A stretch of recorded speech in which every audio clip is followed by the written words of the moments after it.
This is the Sixth Man Show, an Orlando Magic podcast, with your hosts, Kevin Tucker and Jonathan Osborne, covering all things Magic basketball. By fans, for fans. Go Magic!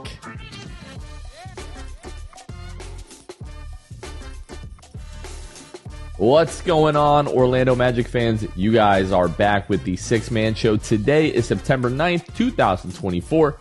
Jonathan Osborne here, as always, joined by my co-host, Kevin Tucker. Kevin, football is back, and football is already over for me as a New York Giants fan. How are you doing? Your Bucks are sitting, 1-0. Bucks are looking good. I will say, though, for those of you that feel like football season is already over, Magic training or Magic Media Day is 3 weeks from today, so that's good. Which means training camp is 3 weeks from tomorrow, which means that the preseason is 4 weeks from today. So that's really exciting. Because while the Bucks, obviously got off to a good start on Sunday, I'm still reeling from Florida State, but eventually that'll go away. Maybe we'll see. But yeah, Giants. What happened today? Daniel Jones sucks. I've been the biggest defender of Daniel Jones. I don't know if it's the ACL. I don't know what it is, but it's like the offensive line was not perfect today. I would say like 80+% of the day they were pretty good, but he's just like running into his, own sacks. He's throwing the ball directly to the other team on multiple occasions. Still doesn't understand when to get rid of the ball, to throw it to an open receiver, or he dodged a sack today, stepped up in the pocket. It was clear that there wasn't a throw to be made. And instead of just throwing the ball away, he ends up taking a sack anyway.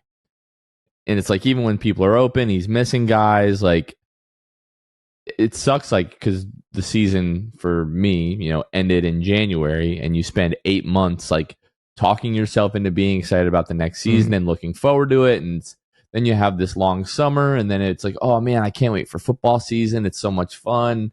Football Sundays, all that kind of stuff. And you just look forward to it all year. And then an hour into the 1:00 games today, I was like, this season is over.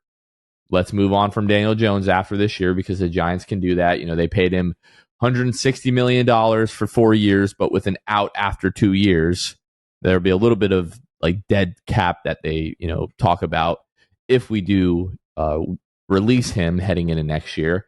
But now I'm just lose every game, have your choice of quarterback at the top of the draft next year, and we should be good. The defense is going to be okay. There's a lot of questions about the secondary. If the pass rush can figure things out, they'll be good enough to keep us in games. But if you can't score points at the end of the day, you're just not going to win many football games. And yeah, at this point, I'm is Dable the right guy? Is Joe Shane the right GM? Because he's missed a lot on some of these draft picks. So anyways, I just wanted to take a couple of minutes to vent about that, because I'm just incredibly deflated after today. And I'm hoping to make it up with, some bets, get my excitement back for football. But yeah, it's not great. Sorry for your loss, man. Yeah, I'm sure it'll be one of many this year, though. Yes, that is correct. For the football Giants, at least. Yeah.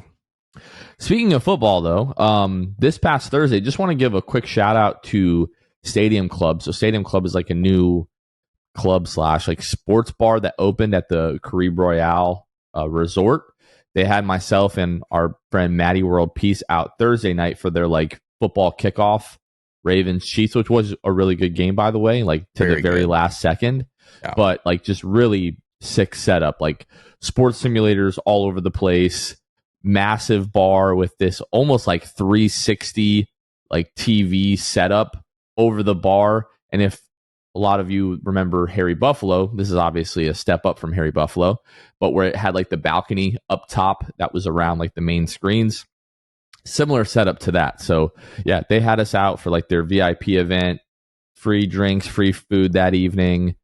Just awesome atmosphere. It was really a big party is what it felt like. So yeah, just wanted to say appreciate them for having us out, and would not hate having a Magic watch party there at some point this season. The food also looked pretty stellar. Oh my gosh, dude. They had these jerk fish tacos, which Kevin knows, I always talk about the No Mas Cantina in Atlanta. Yep. Kevin and I think, had like different culinary experiences that day, even though we had the same item. I talk about those fish tacos all the time, but these jerk fish tacos that they were serving the other night at Stadium Club were the best fish tacos I've had since No Mas Cantina. And then they had these like pork belly bao buns that were ridiculous. These like chorizo and jalapeno, like sort of make your own nacho bar. And they had this like candied bacon station as well. That was fantastic. And, you know, the Michelob Ultras were cold. And it was just, it was a great time. I definitely think we've got quite a few candidates for, you know, future Magic watch parties. So looking forward to this season. And, you know, we're working with the Magic to figure out what's going to be the best watch party schedule for this year. So if you're ever interested in coming out to one of our watch parties, or you've been to one in the past and you're looking forward to them this season, those are coming back. So looking forward to that. Kevin, I forgot to bring something up on the last episode. Something happened, like NBA news related, and I had texted you like, hey, prepare to talk a little bit about this. Evan Fournier going overseas. So not NBA related. Not anymore, I guess. But there was a quote from him that he said, you know, I had a opportunity to go play for the Wizards, but he didn't want to play for a losing team. So he instead decided to go play for, is it Olympiacos? I don't even know if I'm saying that correctly, but the Greek professional team. And from what we saw from FIBA, right, like Evan had good moments, he had bad moments, but I still believe that Evan Fournier is good enough to be playing on an NBA roster, not just a bad team like the Washington Wizards. I do think that he could still contribute for a relatively good team in like a good role. Like maybe if he's maybe not your sixth man, but if he's like your seventh or eighth guy in the lineup, just coming off the bench to give you, you know, a little bit of shooting and a little bit of playmaking, I still think he's capable of doing that. I'm looking up right now to see exactly how old our old buddy Evan Fournier is. He's 31 years old, so he's not super old. Right. But yes, what were you going to throw in there? I was going to say, while you're looking up his numbers, it's kind of funny to me because if you remember, when he was in New York, the tail end of his time in New York, he wasn't playing. He gets sent to Detroit, where he came on record as saying, hey, I'm just glad to be playing. Now, Detroit was a really, really, really historically bad team, but he said, hey, look, I'm just glad to be playing basketball. But then he goes through that experience in Detroit, and now his tune this summer is, I don't want to be on a bad team. That's kind of funny to me. Fair enough.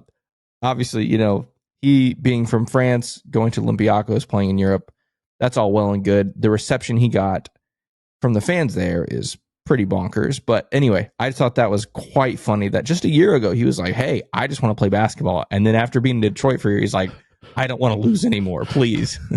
Well, I mean, yeah, if your options are like Detroit and Washington, like I sort of understand. And my point isn't so much even about Evan Fournier. It's more like the question that I really wanted to ask is, there have been talks over the course of, I don't know, the last 5 or 6 years, I feel like, as this is becoming more of, I don't know necessarily that it's an issue. I do think it is an issue, but I think that's a matter of opinion in terms of the NBA, like phasing out veteran players for younger players with quote unquote upside.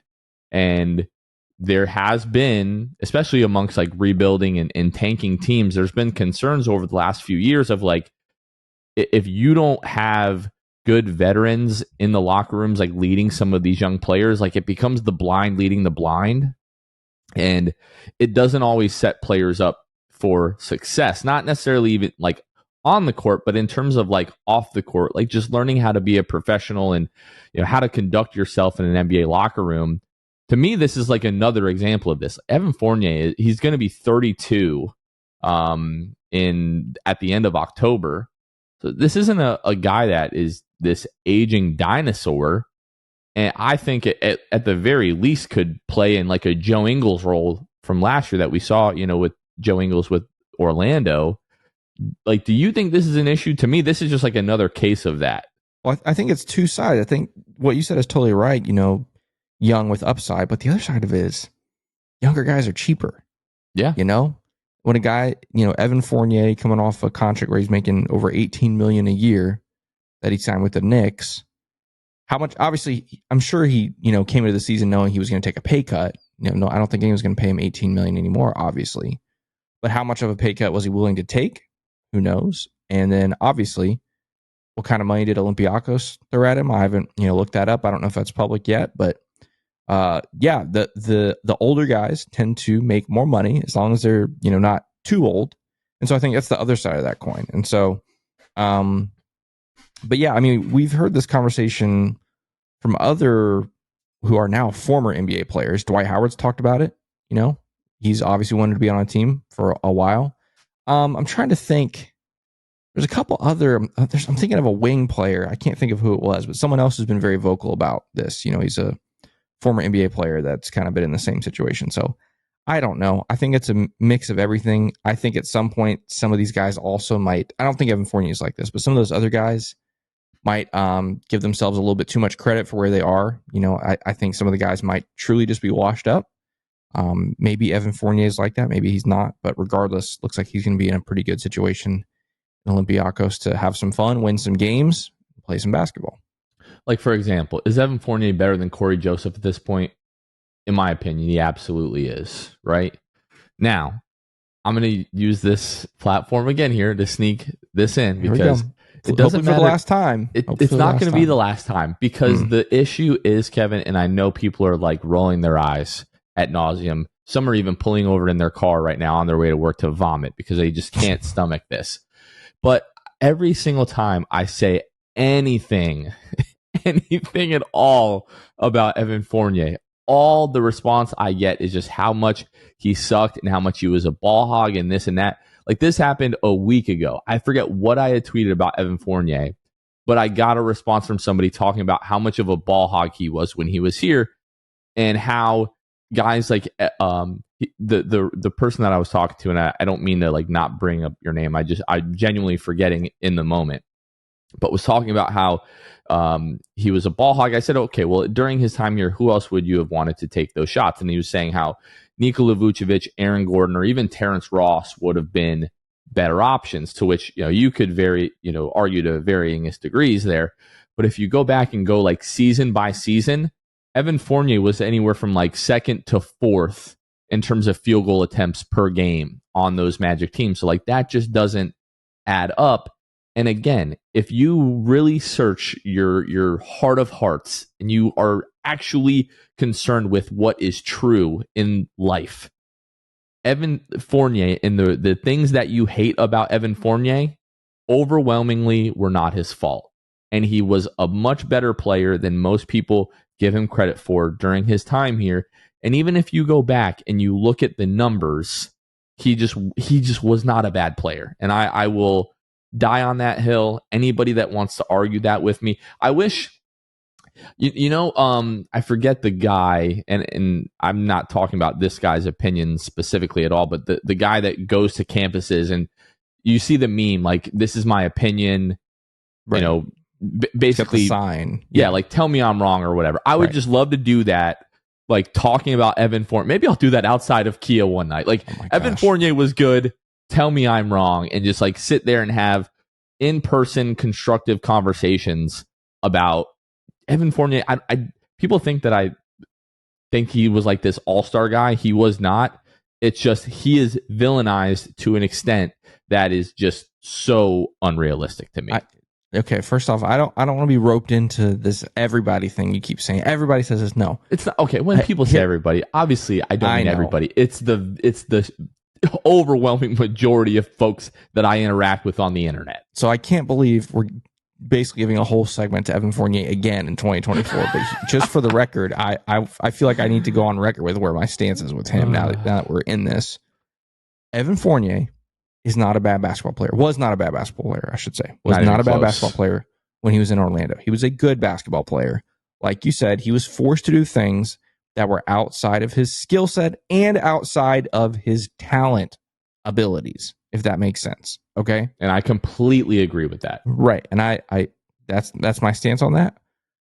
But the other side of that is I feel there are some, not even that many Magic fans. I don't know. When I have these conversations with you, it's almost romanticizing that era with him. Oh, like no. when you talk about, how great, oh, he was just blah, blah, blah, blah. That era was not the best. No, it was not the best. And he was forced to be in spots that he probably shouldn't have been. And as a result, it kind of left us in a tough spot. And so all those things, do some people hate Evan Fournier way too much? Absolutely. But I think he was a very genuine human being when he was here. I always appreciate that about him. He has very little filter, which I think is fun. He's going to tell it like it is. And he was obviously a very serviceable player. And so I'm happy for him that he gets to open this new chapter in Europe.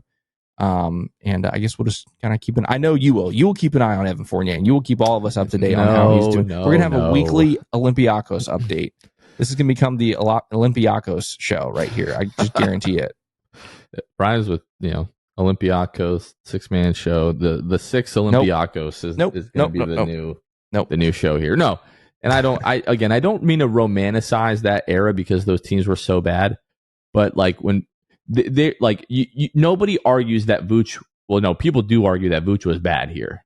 People do argue that. Was he a perfect player? Absolutely not. But the guy was a 2-time All-Star. Right. So, and yeah, Vooch was much better of a player than Evan Fournier. But there are people that throw a lot of blame at Vooch's feet. But again, that was another guy that was asked to do too much. Like, he should not have ever been the very best player on an NBA team at any point in his career. Right. If he was being used optimally, right? Mm-hmm. But people, like, for the most part, like, oh no, Vooch was solid or whatever. But then, like, they look at Evan Fournier and it's like, the guy was absolutely terrible. And it's like, but he wasn't. Like, those teams were terrible, sure. But, like, I would say Vooch, Evan, Aaron Gordon, like, during that era, and it was an error. It was an error, okay? During that era were obviously the best players on the team. And if those guys had, like, more help and there was more depth on this team, those teams could have been better. Mm-hmm. We see Aaron Gordon as, like, the third best guy on a championship team a couple of years ago. Vooch now past his prime on these Chicago teams, and Evan Fournier left and just basically was exiled, and had a little bit of time in Boston, but then, I mean, before his run with Detroit, he basically hadn't played in like a year and a half for the Knicks. So anyways, I don't mean to keep doing this, but it's just like, when people are just so, if they're accusing me of romanticizing that era, like, they're romanticizing hating everything about that era to, like, the other extreme. Mm. Okay, I know Kevin is ready to move on talking about Evan Fournier. So let's talk about another guy, Dwight Howard. Oh, why not? Orlando Magic legend Dwight Howard, future Orlando Magic Hall of Famer, future NBA Hall of Famer, future having his jersey retired by the Orlando Magic, all of that good stuff.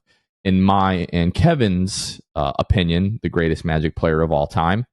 He has moved his talents from basketball to showroom dancing, as he will be participating in the next season of Dancing with the Stars, as we've seen plenty of ex-athletes participate in Dancing with the Stars. Fun fact, Kevin, as a kid, I really enjoyed watching Dancing with the Stars. I was just about to ask what your Dancing with the Stars experience is. How far back does that go? Like, when's the last time you really watched a season? I want to say it was like Jerry Rice. I think he got close to winning the entire thing if he didn't win it. I'm probably aging myself because I was probably, 10 to 15 years ago. That was the last time that I paid attention to Dancing with the Stars. I probably am not going to be tuning in to Dancing with the Stars, even though Dwight Howard is going to be on it. But I will be looking for the clips on YouTube, social media, just to see what's going on there. Because from what I saw, his partner is much shorter than him. Correct. So that's going to be pretty interesting to see how that works out. I mean, most people are much shorter than him, but yes, she is very, very short. Right. I'm going through the list here, and the only other there's two athletes. One is Danny Amendola, who's on the season, so that's interesting. Okay. The other is the U.S. Olympic gymnast, whose name I don't even fully remember how to say it, but Steven, the guy with the glasses from this past. Really? Yeah. He's on Dancing with the Stars. Now, good for him. I can just sit here and tell you, I have never watched an episode of Dancing with the Stars in my life. Never done it. I've seen clips on socials. But knowing his background, Mr. Steven, whatever, I'm not even going to try it. I mean, the dude knows how to, move to music and stuff. He's a freaking gymnast. Yeah. All right. So he would be my early favorite. I don't know what the odds are from Vegas, but I am obviously interested in seeing Dwight. The pommel horse guy. Exactly. That guy. Nedorosich? Sure. That sounds great. Yeah. When it comes to Dwight, we know he likes to have a good time. We know he likes to have fun, let loose. I can see those skills and that mindset coming in handy in something like this. Is it going to be enough for him to win it? That seems pretty unlikely, but we'll see. I will keep an eye on it. I will not watch any of it, but I will keep an eye on social. And maybe we'll do another segment here. That could be our other segment. We got the Fournier segment. We got the Dancing with the Stars segment. We'll just keep everybody up to date on all these former Magic players. So Jerry Rice was on Dancing with the Stars in season 2, which, if what I'm seeing here is correct, that would have been 2006. Yeah. Tragic. So Jerry Rice is 61 years old. So he would have been like in his late 30s, early 40s. No. Why am I so bad at math? 18 years ago. So he would have been 43-ish. Yeah. Be 61 right now. Yeah. So it's been a minute. But yeah, these ex-athletes always find a way to do well in these competitions. I mean, it makes sense. They have to be coordinated to be able to do their old job. So it makes sense that would translate to dancing. So who knows? Maybe he'll win the entire thing. But yeah, good for Dwight Howard. Yeah, it's probably going to be kind of spicy. The dancing stuff usually is kind of spicy. You know what else is spicy, Jonathan? Jam Hot Chicken. Jam Hot Chicken is probably serving. What a segue. Probably serving the city beautiful. They're bringing jams, culture, and hot chicken to the heart of Winter Park. We're big fans of Jam Hot Chicken, folks. You've heard us talk about it a lot. And we don't just talk about it for fun. We talk about it because it's the real deal. Jam Hot Chicken is awesome, amazing quality food, amazing vibes, a cool place for you to go hang out there in Winter Park. They're in Hannibal Square, which is 400 West New England Avenue. Awesome place to chill, hang out, get their chicken, get their slaw, get their fries, get their pickles, get whatever you want. It's also super, super good. And check them out at Jam Hot Chicken on all social media. They post all kinds of fun stuff all year round, especially on Instagram. They're pretty active there, posting pictures of their stuff. Sometimes they do collaborations with other local food vendors and brands. And so things like cookies or milkshakes or ice cream or whatever, they post some stuff like that when they do kind of fun specials. Also, pizza. You saw that Jam Hot Chicken pizza a couple months ago. That was crazy. But check them out at jamhotchickenfl.com to access the menu, online ordering, music playlists, and all things Jam Hot. And when you go to Jam Hot Chicken, just let them know the Six Man Show sent you. Big shout out to Jam Hot Chicken. This episode is also brought to you by Bobby the Don, Teddy Sylvia. Shout out to Luke and his mother, Teddy Sylvia. Normal, ESPN really sucks. Paolo and Franz's warmth. You may be asking, who are these folks? Kevin, these folks are part of our Hall of Fame and elite tier patrons over at patreon.com/The Six Man Show, where for as little as $2 a month, you can help financially support the show and help make each and every episode possible. On each episode, we try to give a shout out to some of our Hall of Fame and elite tier patrons, give them a special thank you, but also, once again, let you know where you all can join in and help support the show. We also have other benefits like access to our monthly Zoom calls with our Hall of Fame and elite tier patrons and our Discord community, where we have, I think we're getting close to like 90 different patrons in the Discord community talking about Orlando Magic basketball. And this last week, they were talking about Saquon Barkley leaving the Giants for the Eagles and having 3 touchdowns on the first Friday.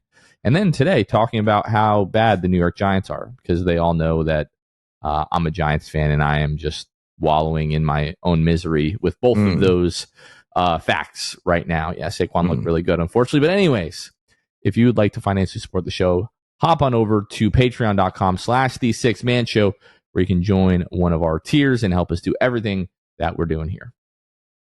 Now, Kevin, we've been talking the last several weeks about this upcoming season and what we should expect from the Orlando Magic, and talking about expectations in like the near future. We thought this episode, it might be helpful to take a step back and just look at like where we should expect the Magic to be in this era and in this journey to which we are hoping will finally and eventually lead to an NBA championship, maybe multiple NBA championships. But when we talk about this group that is spearheaded by Paolo Banchero and Franz Wagner, who are still just super young and early on in their careers, we're talking about this next era, next golden era of Magic basketball, like we talked about with David Steele a few episodes ago, that it feels like the Magic are going into another one of those eras. You had one in the 90s with Shaq and Penny. You had one in the late aughts with Dwight Howard. And finally, after a long hiatus almost, feels like we're going into another one of those eras. So we wanted to talk about where this group specifically might be in their journey. If we're talking about, Jalen and Franz's, rookie year, and then Paolo's rookie year being sort of the genesis of this new era, where, 2-3 years into that now, and where we should expect this team to be moving in the big picture, not even necessarily just about this next season, but looking at where they are and what we should expect out of this team over the next few seasons, and looking back into NBA history and finding good examples that we might be able to compare this Magic team to, Kevin. So where do you think is really the best place to start? Do we want to take a look back at some of those, other teams, or do we just want to talk about like what the success looks like for the Magic over the course of the next few seasons? Yeah, I think to kind of set it up, I'd like to kind of share quickly my thoughts, and I've said this on the show before. Because of where the Magic are right now, because of the makeup of the roster, because of the age of your primary players, I just think it is so important to remind Magic fans, and I include myself in that we are in this for the long game right now. Last season, it was an amazing run. 47 wins, overachieved by every standard, puts us ahead of schedule, just in some people's minds. To me, it still doesn't change the fact that we are still likely 3, 4, 5, maybe even 6 years away from true title contention. Why? Because you look at the primary players, like Jonathan just mentioned, Paolo and Franz being 21 and 22 years old. Historically speaking, that means they are 3, 4, 5-ish years away from their prime. Could the Magic contend before that? Absolutely. We've seen teams, and we're going to talk in just a moment about some teams that had players that hadn't even reached their prime and yet became contenders because of the collective of their team, right? Very possible. It can happen. But I hope and pray that Magic fans don't get too ahead of ourselves because of the success of last season, to where the expectations when it comes to the postseason start becoming a little too lofty from where we actually are. I'm not saying it's happening. I'm not saying it's going to happen. It's just something I hope we don't get too carried away with. So that's kind of my thought process as we come into this conversation about some of the teams, a couple of the teams that maybe we can point to as potential reference points for this team. When you're talking either about sports or another topic and you're trying to analyze what's in front of you, there's always I ran into this even as early as this morning. There are two ways or two paths that you can think, either with your heart or with your head. Right. People were asking me this morning, what do you think about the Giants? What do you think about Daniel Jones? And I said, well, my heart says this, my brain says this. Right. And if I try to zoom out with the Magic and remove myself from the living and dying with this team every day, and every win, it feels like we're winning a title, and every loss, it feels like we're going to end up back in the lottery. If I can remove myself from that, and I just think about what a successful season looks like for the Magic this year and next year, you just want to see this team continue to move towards their goal. If the Magic end up having a better regular season, or maybe even, let's say they don't win 47 games, maybe they win 45 games this year, and even maybe they end up in like the 7-8 play-in game. Let's say they become the 7th seed, and they end up playing like the New York Knicks in the first round, and they lose to the Knicks in like 6 or 7 games. But overall, we can better see the roadmap to success for this team as opposed to the end of the Cavalier series, because yes, it was Paolo's great. Other guys sort of need to improve and step up, but some of those other guys did step up, at least in some of the home games, talking about Jalen and Franz and J.I. and the way that some of those guys played at home. You know, Cole Anthony had, big plays, at home in that series as well. But it was very clear, like, oh, well, we need to add more shooting to this team. We know that's going to be a way that we improve. But if you have a hard-fought series against a team like the Knicks that is expected to be in title contention and probably one of the favorites to make the Eastern Conference Finals this year, just because losing in 6 or 7 games to a team of that caliber, if we see guys like Paolo take another step and we see Franz be better in the series overall and Jalen is better in the series overall, not just the home games, and we have other guys that contribute, that doesn't necessarily mean that the season is a failure just because you won less games. You weren't as high in the standings heading into the playoffs, and you didn't go 7 games. Or maybe that even looks like being the 7 or 8 seed, and you win a first-round playoff series, and you go to the second round. I think everybody would agree that would be a successful season and sort of match where a lot of our expectations are in terms of the postseason success that they should have. But what we really need to be doing is just saying, over the course of the next 3 to 5 years, we might not take a step forward every season, but there needs to be a very clear and obvious path forward. And the core, the foundation of this team needs to be continuing to take steps forward. If guys like Paolo and Franz and Jalen especially, which I think the overwhelming majority of Magic fans agree that those guys are all like core guys, maybe this season reveals that, and I don't want to name any specific names here. I think that would be unfair to do, but it might show you that, like, okay, this guy can't really be a part of this moving forward. Or, hey, we thought maybe we could get by with this guy, but it's very clear that we need to upgrade at this spot in the rotation. And then heading into the next offseason, now that the front office has made the moves that they made this summer, they have tradable contracts to make moves and to make improvements to the roster. So that's sort of what I want everybody to keep in mind, is as difficult as that is going to be starting in just a few weeks here as we get into media day and the excitement of the season starts over and we start living and dying with the results of every game like we do every year. The ability to look back and say, regardless of what happens this season, as long as the core guys are taking the necessary steps forward, and it's still obvious that the front office has a very clear and specific plan of how they're trying to build this team, and we can still see that vision. I don't want to say regardless of what the results of the season are, but there are results that are possible that are less than ideal that can still feel like a step forward. And I think that, for me, is what's really important to keep in mind as we go into this season and as we go into the next few seasons, because the goal at the end of the day is to get to the championship. Most likely not going to be this year, most likely not going to be next year. But if we can still see those steps and it's clear how we can get there, that's important to keep in mind.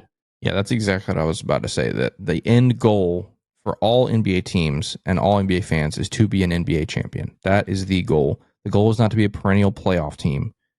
That's fun when you've been a cellar dweller for a long time. It is. And so us being in the playoffs, right now is great and all that kind of stuff. But that's not the end goal for us. It's not the end goal for Jeff Weltman. And I appreciate that about them. What Jonathan and I wanted to do with the time that remains in this episode is to look at maybe some teams. Which could honestly be as long as we want, because it's our show. It is our show. But no. But a couple of teams that we thought were potentially similar in their trajectory with the Orlando Magic, and look past like roster makeup. We're not talking about, they have this certain player and we have this certain player. No, we're just talking about in general terms, the team was put together in a certain way, and that team developed. Both of these teams developed in pretty quick fashion to become contenders. They both had different paths of how they got there. One won a championship eventually, the other did not. But I figure we'll go in chronological order. Jonathan, what do you think? Let's start maybe with the Oklahoma City Thunder. Okay. OKC, we're going back in the time machine here to the Durant, Westbrook, James Harden trio of 2007, 2008, 2009. Those three were drafted in consecutive years, I'm pretty sure. The first two by the Seattle Supersonics, who then became the Oklahoma City Thunder, and then James Harden drafted by the Thunder there in 2009. Again, I want to preface this. Again, we're not comparing certain players to certain players. Although I will say Paolo working out with KD this past week, that was pretty cool. Just throwing that in there. Love that for Paolo, and hopefully KD could learn a thing or two from Paolo. No, just kidding. But he'd be lucky. He'd be lucky.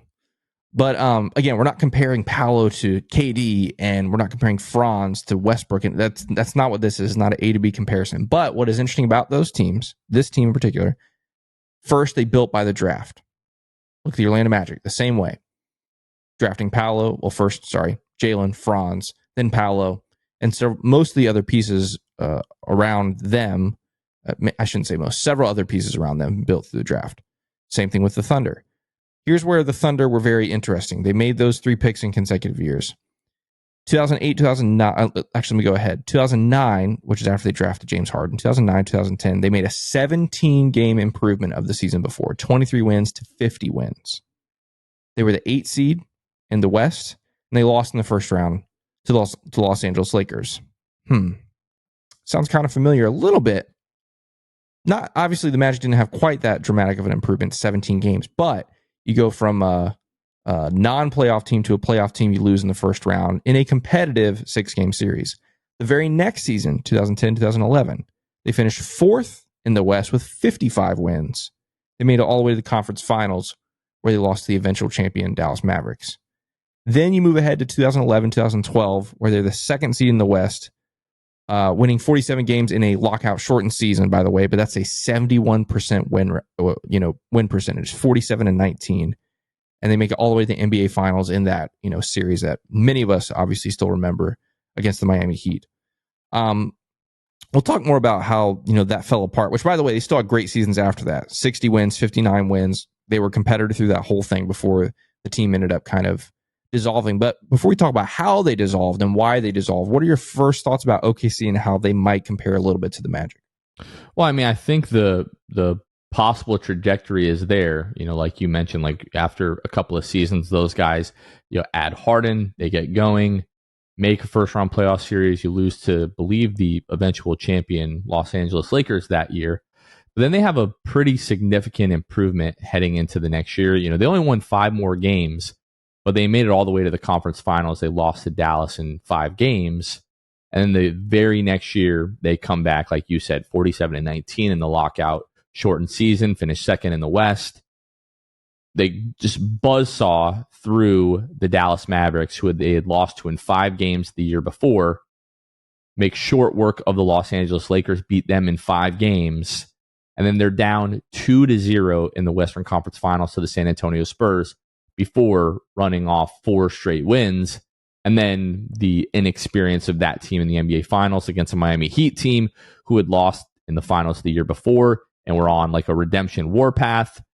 They lose to that team in 5 games. So what is important to me is to look at the age of these guys in that series. KD was 23, Westbrook was 23, Harden was 22, Serge Ibaka was 22. But then there were some other veterans sprinkled into that team. You had a 27-year-old Kendrick Perkins, 27-year-old Thabo Sefolosha, 37-year-old Derek Fisher. You go down the rest of that roster, there are some other role players sprinkled in there. But their inexperience is what really showed in that final series. But you had a good mix of both really young, good talent, and then some veterans, a guy like Derek Fisher, who, even though he was 37 years old, when I read that, I was like, oh my gosh, that's right. Like Derek Fisher literally played until he almost couldn't walk anymore. But It just shows you, and I think the next example is going to go further into this. It's like, we talk about this all the time, and surprisingly, when Kevin and I have this conversation, we've had it at least, I don't know, 2 or 3 times on the show at this point, of like, it's just important to remember that young teams just don't win titles. You just go back and look at the history of the NBA, young teams just don't win. Like Steph Curry and the Warriors. I think Steph Curry was 26 or 27 years old before they finally won it. LeBron James was 27 years old. I think Michael Jordan was 27 or 28 years old when he finally won it. Now, times are different. Steph Curry played all 4 years of college. You know, I understand it's not a true one-to-one, but when you just look at the history of the NBA, young teams just don't win the finals the first time that they get there. It just almost never happens. So people are saying, like, we usually get like some negative feedback when we have this conversation of like, oh, I'm not going to wait 5 more years for this team, or this team is going to be way better than that. It's like, some of that might be true. Yes, maybe this team could be the exception. But if you're looking at the rule, and we can go to our next example with this, Kevin, unless you have something else that you want to add about this. 2 more OKC things. Two more OKC things. Okay. First off, I briefly mentioned it for a second. When Jonathan talks about these ages, there is a world in which a core of young players is capable enough to be really, really good. Are they good enough to get over the hump and win a title? It's just so it's borderline unheard of in this league. But the fact is, when you hit on draft picks, and OKC hit on it at a different level than the Magic. Again, I'm not comparing this. You know, that trio, Durant, Westbrook, and Harden, is on a different level. Yeah, 3 MVPs. Right. As a whole, different than Paolo, Franz, and Jalen. As of right now, okay? Please don't hear me compare the two in that way. But I think the Magic did hit on those draft picks. You know, again, not to that level. But is there a world when all 3 of those guys are 23 and older that they could be in a similar situation? It's possible. The other thing I want to mention really quickly, Jonathan, is about how that team fell apart and what the Magic front office could potentially learn from in that moment, you know, from what happened with OKC. It's probably no secret if you were following the NBA back then. Basically, to make a complicated situation somewhat simple, bear with me, they had a choice to make between Serge Ibaka and James Harden. Again, it's more complicated than that, but essentially, they just ran out of money. They had to choose between Serge Ibaka, who's their defensive big man, versus James Harden, who was their dynamite 6-man, basically. And so what it came down to was those 2 guys. They offered Serge Ibaka 4 years, $48 million. Again, this is 2012 money, I think this was. So different landscape when it comes to money. But 4 years, $48 million. In turn, because of that, they were limited to offering James Harden only 4 years, $60 million. However, the Houston Rockets swooped in, offered him 5 years, $80 million, which the Thunder could have offered him if they hadn't done the Ibaka deal instead. So ultimately, just like OKC, the Orlando Magic are eventually going to have to make some really difficult choices. Really difficult choices. And this is a choice that OKC messed up big time. Big time. And so the Magic are going to be faced with very similar choices.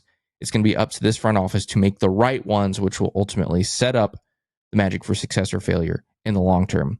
Again, what can we learn from that? I don't know. But if anything, us fans can learn there's going to be some tough decisions. And not everyone's going to agree with who stays and who goes. But ultimately, time will tell if they end up being the right ones. And it just shows you how fragile team building is in the NBA. You can draft like back-to-back players who eventually went on to win MVPs, you know, at various times. And just that team fell apart so quickly and never won it. And you could take a look at what happened in 2016. They were up 3-1 on Golden State in the Western Conference Finals. That fell apart. And then Kevin Durant just goes right to that team, which will never not be funny to me.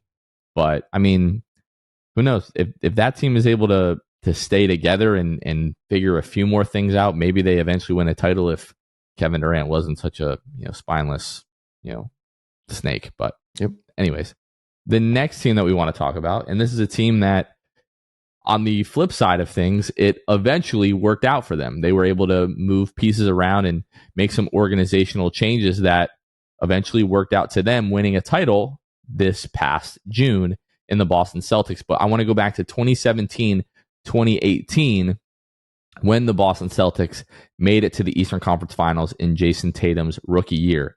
So if we go back to that year, again, it was Jason Tatum's rookie year. It was Jaylen Brown's second year in the league. It was Terry Rozier's third year in the league and Marcus Smart's fourth year in the league. If we take a look just at their ages, Jason Tatum was 19, Jaylen Brown was 21, Terry Rozier was 23, Marcus Smart was 23. Now, this is another team that had some veterans built into that roster. Al Horford was 31. Aaron Baines was 31. So they had some guys on that roster with experience. And this is also a team that for 60 games of the regular season had Kyrie Irving. They also had acquired Gordon Hayward that summer, who broke his ankle like a few minutes into the very first game of the season. I still remember that. Yeah. So this was a team that had a lot of talent that they were missing in that playoff run. They beat Milwaukee in 7 games in the first round. They beat Philadelphia in 5 games in the semifinals, and they lose 3 games to 4, 7 games to Cleveland. You remember that 2018 LeBron James run that was just honestly historic and just never should have happened. But another example of this team was incredible. They won 55 games that year, one of the best defensive teams all season long, which helped them go on that playoff run. But when push came to shove, and you go up against LeBron James, who I think if I had to pick any version of LeBron James, it would probably be that 2018 version, just because still had not all of it, but most of the athleticism, and it just had really mastered the game. But you run into a LeBron James who just was not going to let Cleveland lose that game by any means. But Jason Tatum, in that playoff run, averaged 18.5 points in 19 games. Jaylen Brown averaged 18 a game. Terry Rozier averaged 16.5. You have Al Horford at almost 16, and then you have Marcus Morris at 12.4 points per game, and Marcus Morris at 9.8. So for me, this is an example of maybe not a necessarily complete team, but they had enough talent on the roster to go on this deep run without the 2 guys that heading into that season you would have said were their best players in Kyrie Irving and Gordon Hayward. So if this Magic team, as deep as they are, if they're able to stay healthy and keep mostly everybody healthy throughout, the regular season and into the playoffs. Now, every playoff run, there's a little bit of luck that happens for you to be able to make a run like they did. But I don't think it's impossible for the Magic to want to run like that. But this is a really good example of they had these few young pieces that they really believed in, that they doubled down on. Last summer or a couple of years ago, they lose to Golden State in the finals, and then they come back and they give Jaylen Brown the big extension last summer. Everybody's like, well, it feels like they should sort of be moving on from Jaylen Brown the way that he played against Miami.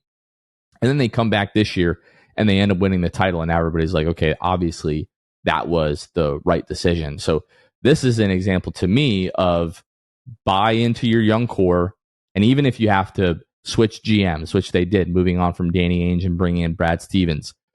Multiple head coaches, from Brad Stevens to Ime Udoka, then to Joe Mazzulla, when obviously that didn't work out. And having to shift guys around, eventually they shipped out Al Horford. They realized, hey, we should probably bring that guy back. They ended up doing that. Moved on from Marcus Smart when that was difficult to do, and being able to bring in guys like Derek White and Drew Holiday. And when they felt like, hey, we're really close, we need to make another move, making the move that really didn't cost them all that much, but could have went really badly, and bringing in Kristaps Porzingis, that helped them, build their record to be the number 1 seed. And although, he gets hurt, in the playoffs, was able to contribute at least a little bit, when it came to the finals. So this is an example again of, like I said, buying into your young core, but not being married to certain guys, even when, it might be difficult to part ways with them. And don't even necessarily be married to your head coach, right? I think they would all agree that moving on from Danny Ainge, which seemed crazy at the time, moving on from Brad Stevens and putting him into the front office, it's like, well, how are you going to get a better coach or even as good coach as Brad Stevens? They have Ime Udoka, and they're great, and then he is an idiot. And it's like, oh, well, now what are they going to do? Oh, they're going to bring in Joe Mazzulla. And in the first year, it's like, well, this guy is just not a head coach in the NBA. He's never going to be able to figure it out.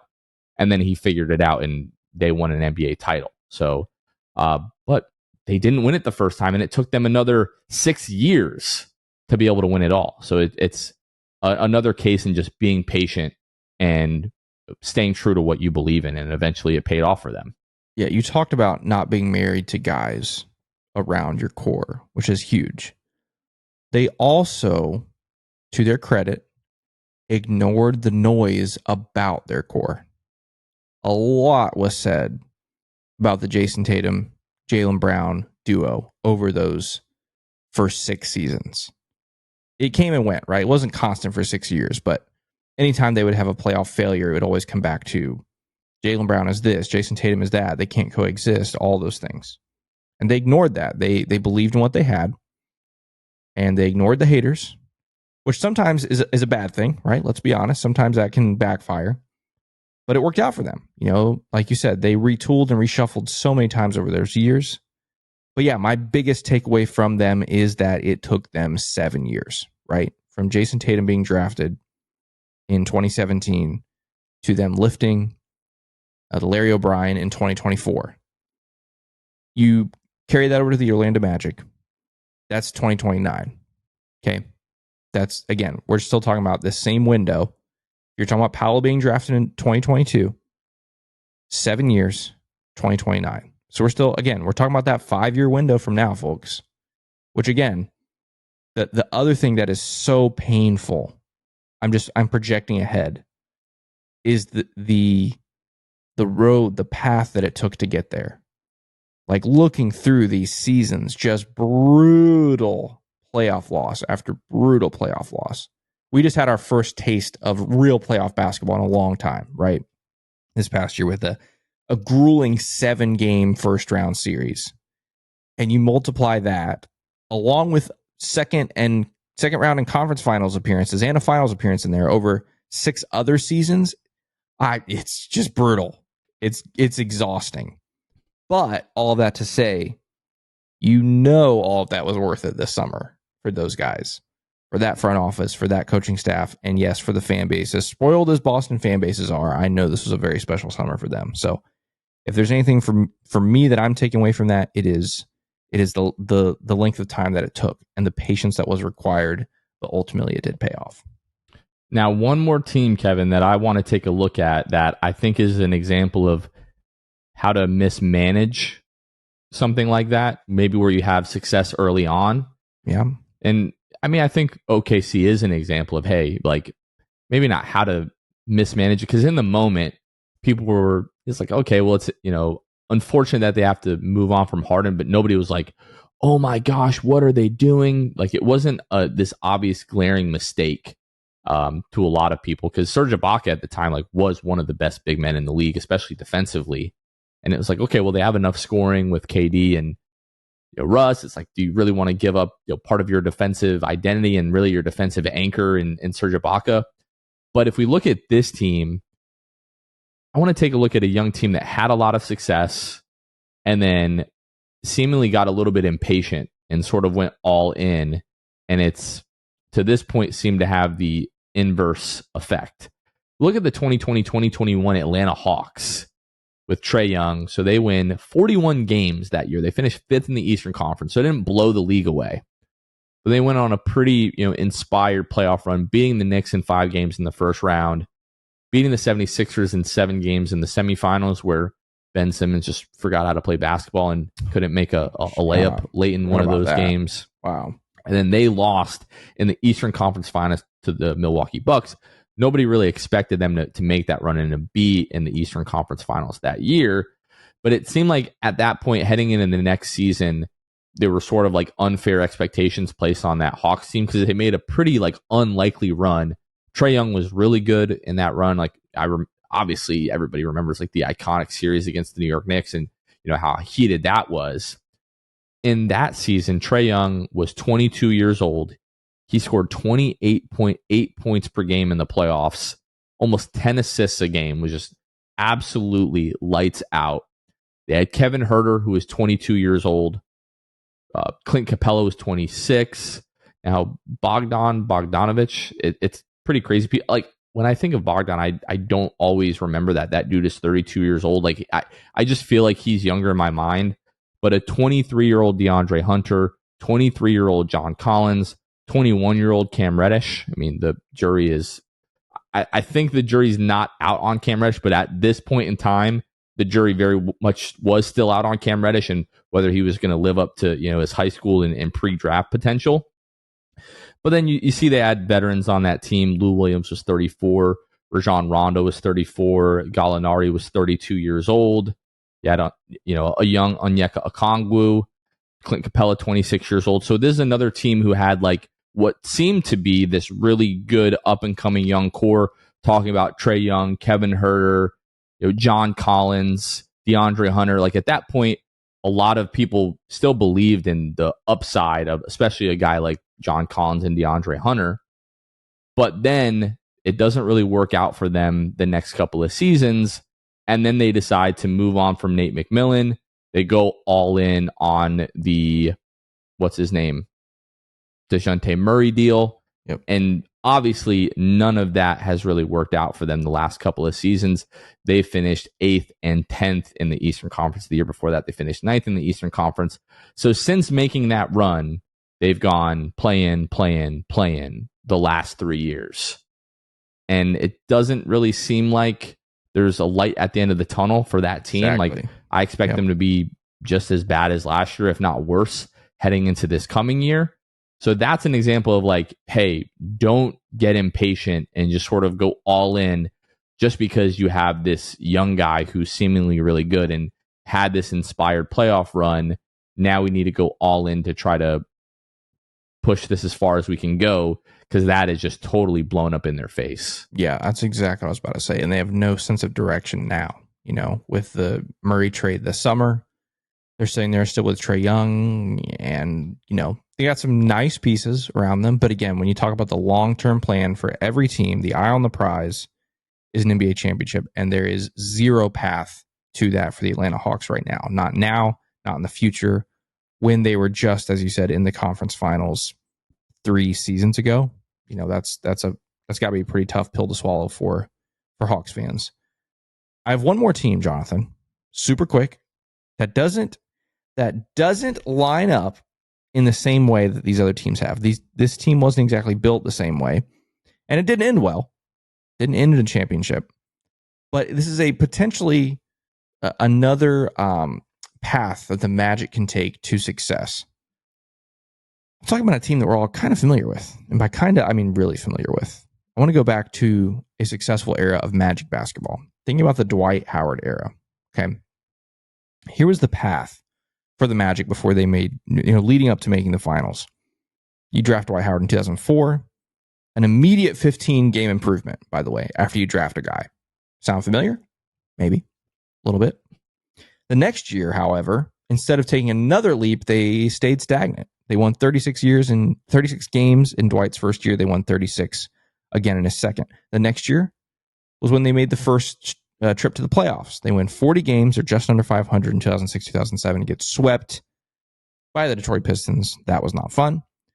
The next year, though, they built on that, and they beat the Raptors in the first round before losing again to those same Pistons in the second round. So you go no playoffs, you go first round, you go second round, and then all of a sudden the floodgates open up and you go to the NBA Finals the very next season where you lose to Los Angeles Lakers. The very next season is arguably your best regular season in team history. You lose to the Celtics in the conference finals. But that progression, Jonathan, of first off being really bad, drafting a good player and making a huge improvement, having a little bit of growing pains there, but then you make that first step to the first round of the playoffs, the second step to the second round of the playoffs, and then all of a sudden your team is good enough to compete in what I still consider to be the closest 5-game series in the history of the NBA Finals. But that's just my opinion. But the idea of this slow progression instead of a one-off, oh my goodness, we went to the playoffs last year and now we're going to be in the finals this year. Again, just the realisticness, if you'll bear with me on that, just isn't there. And again, I'm just here to taper all of our expectations that it is a process. It takes time. But ultimately the path is there. The light is there at the end of the tunnel. The path is there for the Magic to ultimately be successful. How successful will we be? Obviously, we'll have to wait and see. I think that Magic team, like that 2009, 2010 team, the year after the finals, you lose in 6 games in the, you go, down 0-3 and you come all the way back and you lose in 6 games to Boston. But then, like, going into that next summer when they, made the trades that they made, for, Gilbert Arenas, and maybe not that next summer, but the following year, when you start moving things around, when it became obvious that maybe they didn't believe, in that same team, that's another example of maybe not going all in, but maybe like a bit of panic, right? Like, you saw how good that team was in 2010, and it was all of a sudden like, well, we need to continue to tweak this, right? Like, bringing in Vince Carter, wasn't exactly enough, but then you do move on. You move on from Rashard Lewis, you move on from Vince Carter, you bring in Gilbert Arenas, and that just so obviously didn't work. Like, just complete disaster. I think you and I talked about this a few episodes ago, but I think that is a lot to do with the way that Gilbert Arenas talks about the Magic now. But that's an example of like, hey, yeah, we had a lot of success. You were right there. Maybe let's not give up on this thing right away. Like, I would have liked to see what that team could have looked like if you just kind of ran it back in 2010. Maybe you don't have the same like regular season success that you had, but maybe that team could have been built, to be competitive, a little bit more competitive in the playoffs. So yeah, we have another example of starting through the draft and a team progressing over the course of a few years. But then it was like, I don't even want to say they tried to hit the turbo button. It was just like trying to make changes just to make changes. Like, you ran into a Kobe team who had lost in the finals the year before and were just hell-bent on winning the title. It was like, okay, well, let's just run it back and see if we can build on this a little bit rather than just trying to shake it up so much. Which I'll also add, and I understand I'm pouring salt into my own wounds, but we haven't won a playoff series since that 2010 season. Here we are, 2024, 14 years. Could end up being 15 years. Well, it definitely will end up being 15 years. Even if we win next year, it'll be 15 years since we won a playoff series. And so these things have long-term consequences potentially, but hopefully, with this front office in place and the team that's in place, I believe there's hope that we can have a very, very different future than maybe this team did, a much brighter one at least. Now, I really believe that. And not to continue to just like having flashbacks in my mind, like moving on from Hedo Turkoglu after the finals run and then bringing him back in the 2010-2011 season. To me, that was like an admission of like, hey, we shouldn't have moved on from this. And it was almost like a desperate move of like, hey, maybe if we bring Turk back, maybe we sort of get back to that level. And obviously that never really happened. Didn't work. Nope. Didn't work. So sometimes when you have a good thing, even if maybe it doesn't seem like the perfect fit, you don't just go and mess with half the team. Yep. Yeah. So, okay, now I'm depressed, but I think this is good to do because, and I'm going to need to remind myself of this at points, not only during this coming season, but probably over the next 2 to 3, 4, or 5 seasons until we win a title. I'm going to have to remind myself of this. Like, when the team loses 2 games in a row and one of them is to a team that's not that great and you feel like it's the end of the world and the team has no idea what they're doing and guys aren't playing well for whatever reason and it feels like we're never going to get there, it's important to just zoom out and take a look at the big picture and see like, hey, maybe we're not on track to meet all of our goals that we have for this season, but can we still be on track for the ultimate goal of winning an NBA championship? I think that's important. So as a Magic fan who may be a little bit too emotionally invested to this team like we are, maybe if you're watching this on YouTube, like bookmark this video. And when you're in the middle of a rough patch next season, and you need to be reminded that it's not all about this season. And just because if this season doesn't go the way that we want it to, it doesn't mean that it can't. Like a year or 2 after the Celtics made the Eastern Conference Finals, they missed the playoffs. So it can all end up working out in the end. And shout out to our guy, Kobe Price, but he came on our podcast a couple of off seasons ago and said success is not always linear. Right. But you want to, at the end of the day, be able to zoom out and see that they're still on an upward trajectory. And hopefully this season goes the way that we all want it to. We want it to be even more fun and more exciting than it was last year. And we want to have more playoff games than we did last year. But even if we don't, it's important and helpful to just take a look at the big picture and realize that the team can still be doing good things, even if one particular season doesn't go the way that you want it to. 100%. Got to have the long game in mind. And I think most Magic fans do. I'm looking forward to playoff runs, and I'm also not looking forward to like the soul-crushing, back-breaking playoff losses that every team seems to go through at one point or another on their way to a title. Like even the Warriors, right? Like before they brought Steve Kerr in, had competitive playoff series and heartbreaking losses, under Mark Jackson. We've talked about the Celtics, obviously. You just go back and you look at every great team over the course of history. They've all taken their lumps along the way. Yep. It's a thing. You just got to be prepared for them. But hey, that's what makes it worth it in the end, right? We'll know if we get there. But until then, we're going to be right here just talking about the Orlando Magic. Kevin, I think we did a good job with this. This was a lot of fun. Anything else that we want to add or need to touch on before we wrap this one up? Put a bow on it? Nope. I'm optimistic / depressed, so let's just end it there. Yeah, let's wrap it up. All right, that is going to do it for this one. For Kevin Tucker, this has been Jonathan Osborne. You all have been listening to The Sixth Man Show, and we will catch you guys next time. See you. Thanks for listening to The Sixth Man Show. Be sure to subscribe on iTunes and Spotify to get new episodes downloaded directly to your phone. If you enjoyed the show, please take a minute to give us a 5-star rating and a review. It helps out the show a lot. Follow us on Twitter, Instagram, and Facebook at Sixth Man Show. We'll catch you guys next time. Go Magic!